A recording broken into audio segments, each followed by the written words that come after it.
SVR. The National Weather Service in Chicago has issued a severe thunderstorm warning for Ogle County in north central Illinois until 5:30 p.m. Ogle County SVR. That's what just my weather thunderstorms was located near Milledgeville and Shanna, moving northeast at 40 miles per hour. Hazard: quarter-size hail. Source: radar indicated. Impact: damage to vehicles is expected.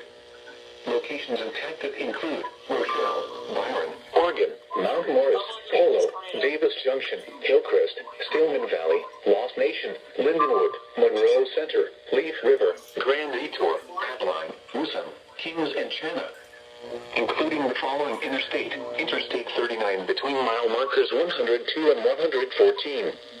This includes Castle Rock State Park, Loudoun State Park, Ogle County Fairgrounds, and White Pine State Park.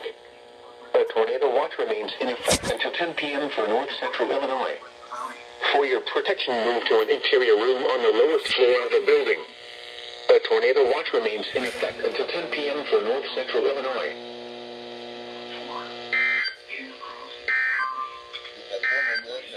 Okay. A severe thunderstorm warning